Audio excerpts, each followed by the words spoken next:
What do you think of Biden's initiative on 3D printing? Franklin Vo. So a lot of underdeveloped countries did an interesting thing when it came to phone service.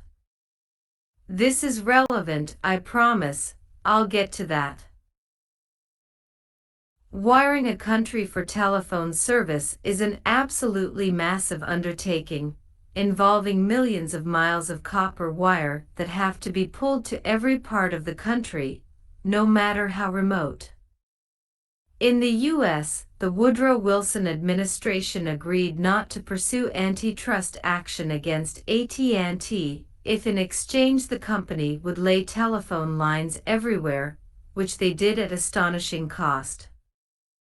Between 1913 and 1980, they laid down over 175 million individual subscriber lines, not including trunk lines and international cables. Small, underdeveloped countries didn't have the capital to invest in such a massive infrastructure undertaking. To this day, there are towns and villages all over the world without a single telephone line.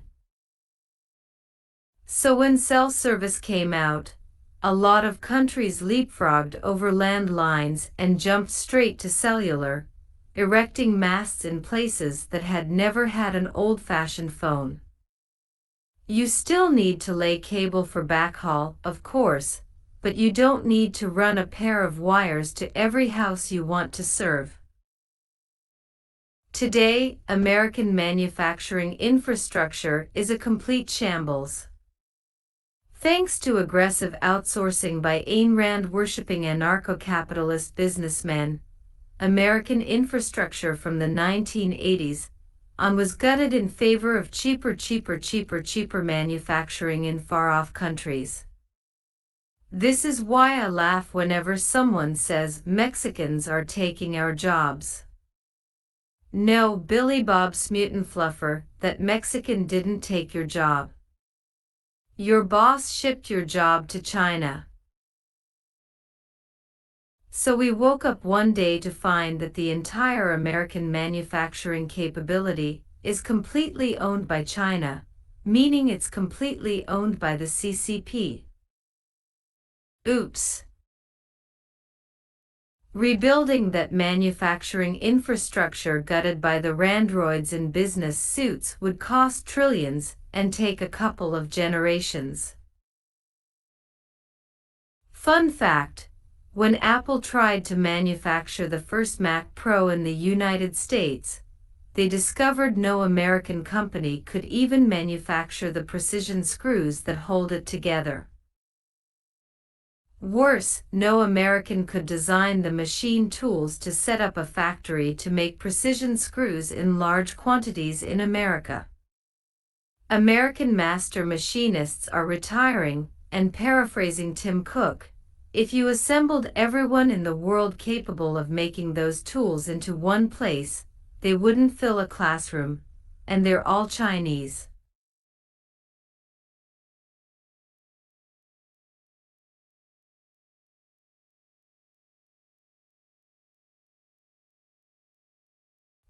But metal 3D printers.